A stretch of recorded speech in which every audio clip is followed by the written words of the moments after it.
In New Hampshire, Republicans divide over party's future as they weigh Trump and his primary opponents.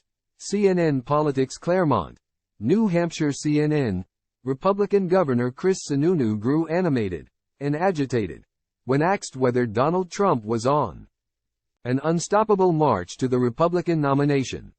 "Oh God, no," said Sununu, who has emerged as one of the former president's biggest GOP critics. "Not even close."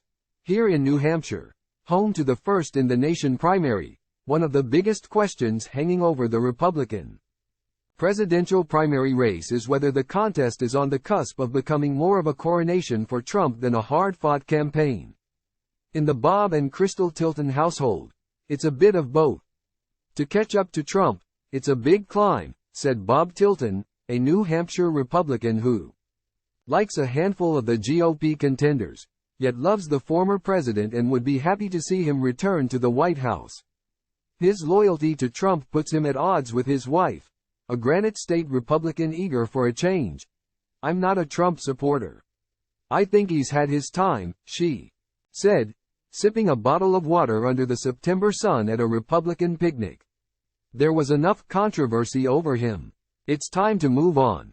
She had barely finished speaking when her husband chimed in, saying, "They were attacking him constantly. How can anybody do a good job? I mean, he did, but he was constantly attacked."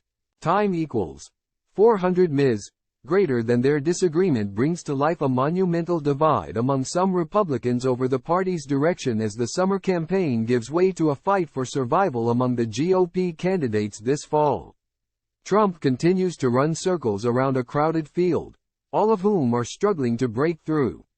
In a new CNN poll out this week, he was ahead of his nearest rival, Florida Governor Ron DeSantis, by more than 30 percentage points.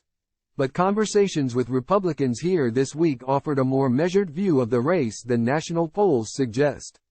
While Trump supporters were vocal in their admiration for the former president, many voters said they were only beginning to size up the contenders and were open to alternatives leading up to the New Hampshire primary, which follows the Iowa caucuses early next year in kicking off the 2024 nominating contest. "We need some young blood to change things. I think Vivek or DeSantis are the way to go," said Linda Russell, a New Hampshire Republican, reciting the names of entrepreneur Vivek Ramaswamy or DeSantis.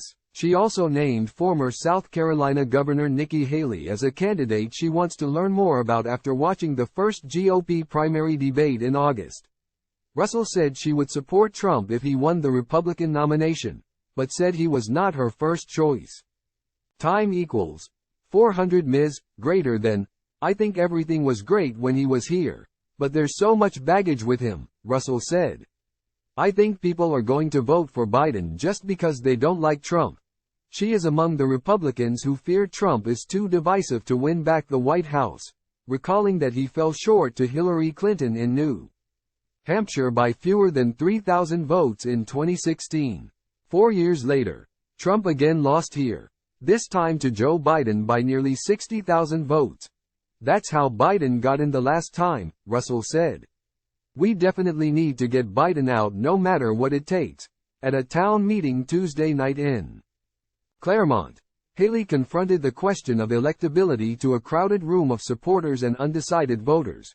"We've got to get this primary right," Haley said, imploring Republicans to move beyond Trump. As for President Joe Biden, she said with a smile, "He knows I'll stomp him." Sean Walsh, a New Hampshire Republican, said he was unaware of Haley before the Republican debate last month in Milwaukee. He said he was impressed by her strength on the stage, and after seeing her up close Tuesday night, he was more convinced than ever she would be a strong general election candidate. "I think she's the new face we need," Walsh said. "She has the experience, the intelligence, and she likes most of Trump's policies." Sununu, who said he intends to issue an endorsement in the race later this fall, is set to appear with Haley at a campaign event on Wednesday. He has made similar appearances with other GOP candidates, hoping to draw attention to the contenders running against Trump. "People want America fixed," Sununu, who ruled out a 2024 presidential run earlier this year, told CNN. As much as we agreed with a lot of the former president's policies like draining the swamp, fiscal responsibility and securing the border, none of it happened, he added. Let's get a conservative in there who actually not just talks about the policy, but fulfills the mission. I think that's an exciting opportunity most Republicans will grab onto.